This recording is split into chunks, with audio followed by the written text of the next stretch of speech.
Audio Jungle. Audio Jungle.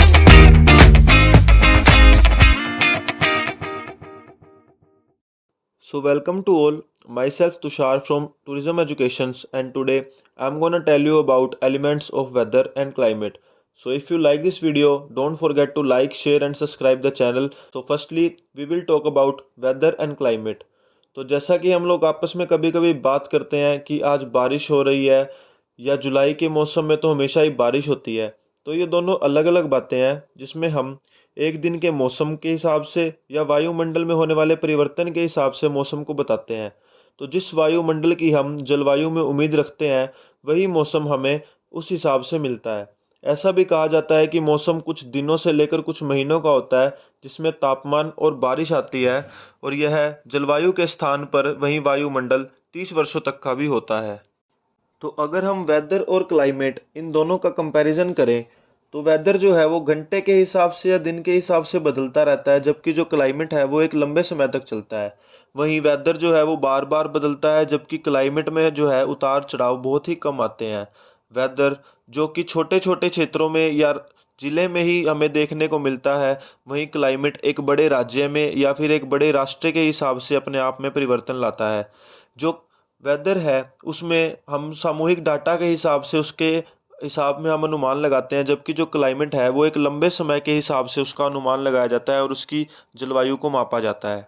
इन दोनों के कुछ एलिमेंट्स होते हैं, जिसमें सबसे पहले आता है टेम्परेचर। तो टेम्परेचर में हम जब भी वेदर का नाम सुनते हैं तो हमारे दिमाग में सबसे पहले टेम्परेचर ही आता है। कारण यही है कि ठंडा व गर्म हम खुद भी बहुत ही आसानी से महसूस कर लेते हैं। हमें पता है कि यह कैसा है, पर असल में टेम्परेचर है क्या?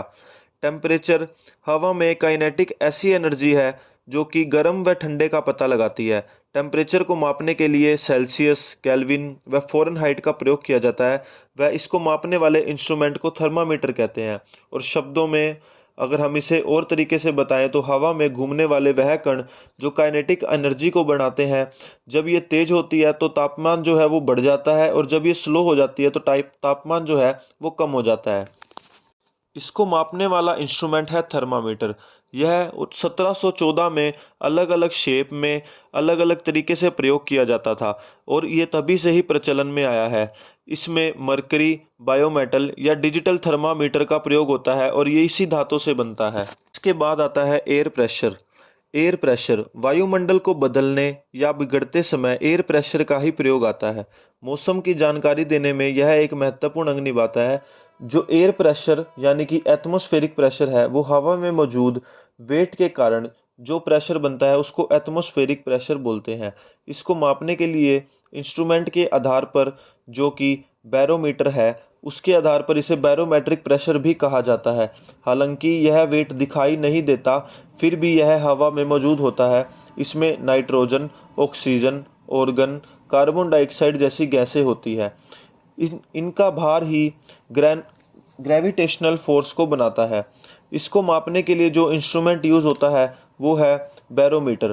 बैरोमीटर के द्वारा ही इसे मापा जाता है। 1643 में इवेंगेलिस्टा टोरिसेली ने इसे बनाया था। इसमें भी मरकरी, वाटर, एनवॉइड व डिजिटल बैरोमीटर का ही प्रयोग होता है। एयर प्रेशर के बाद आता है वाइंड।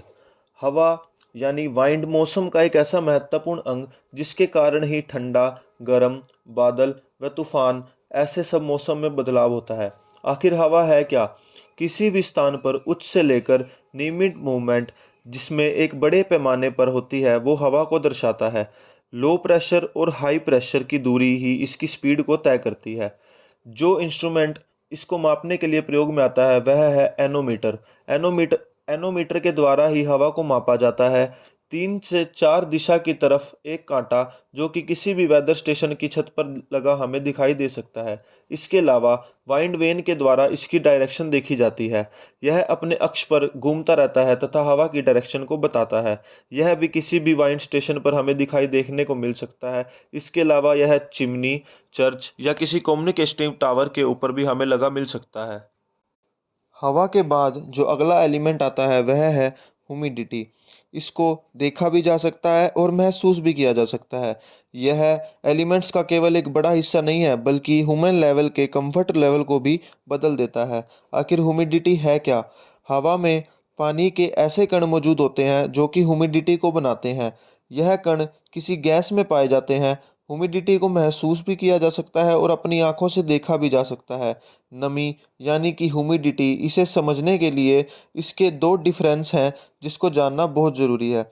इंस्ट्रूमेंट, इसको जो प्रयोग करने के इसको मापने के लिए जो इंस्ट्रूमेंट यूज़ होता है वो है हाइग्रोमीटर।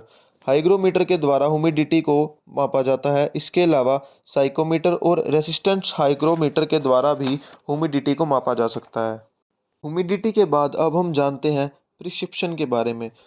इसका मतलब है वर्षा। धरती पर जीने के लिए पानी का होना बहुत ही आवश्यक है। चाहे ह्यूमन्स हो, एनिमल्स हो या प्लांट्स हो, किसी को भी बढ़ने के लिए या जीवन पाने के लिए पानी तो चाहिए ही। अब वर्षा के कारण ही नदी, तालाब या जमीन का पानी अपनी पूर्णता को पूरा करते हैं। आखिर वर्षा है क्या?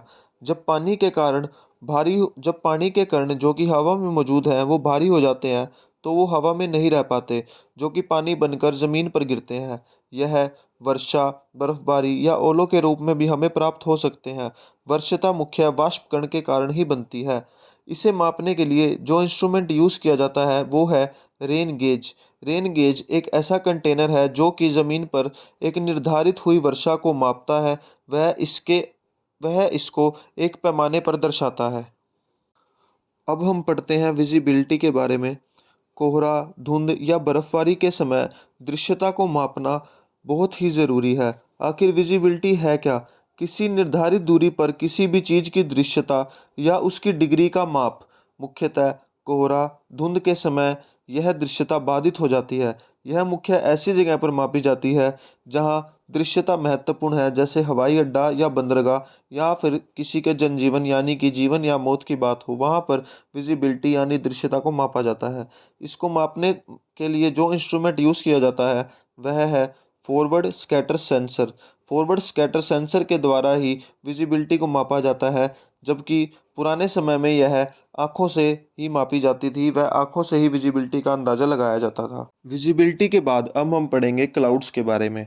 बादलों द्वारा ही आसानी से वर्तमान व भविष्य के मौसम का हम तेजी से पता लगा सकते हैं। साइंस के द्वारा अध्ययन से मौसम की जानकारी जल्दी से जल्दी बादलों के द्वारा ही पता लगाई जा सकती है। आखिर बादल है क्या? जब हवा के कण एक सीमित ऊंचाई पर पहुंचकर गैस की शेप में नहीं रह पाते, तब वह गैस से हटकर बादल बन जाते हैं। केवल देखकर ही मौसम का अंदाज़ा बादलों से ही लगाया जा सकता है। बादलों को मापने के लिए मेट्रोरोलॉजिस्ट नामक इंस्ट्रूमेंट का प्रयोग किया जाता है। इसके अलावा सैटेलाइट या रेडार से भी इनका डेंसिटी का पता लगाया जा सकता है। इनके द्वारा भेजी गई इमेज के द्वारा हम मॉइस्चर, टेम्परेचर या फिर बादलों की मूवमेंट को भी बता सकते हैं। इसके बाद आखिरी एलिमेंट आता है सनशाइन।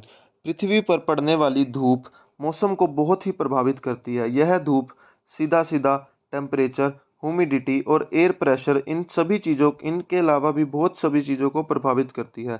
सनशाइन, जब पृथ्वी पूर्ण रूप से सूर्य के सामने होती है, तब उस समय को घंटों के हिसाब से दिन, महीने या वर्षों में निर्धारित करना ही सनशाइन या फिर सनशाइन की अवधि को बताया जाता है।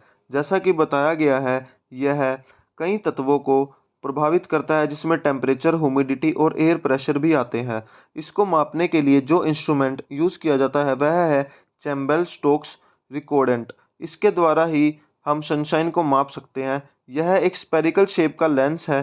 जब इस पर सूर्य की रोशनी पड़ती है तो यह इसकी अवधि को बताता है। So thank you for the day. I hope आपको ये वीडियो बहुत पसंद आई होगी।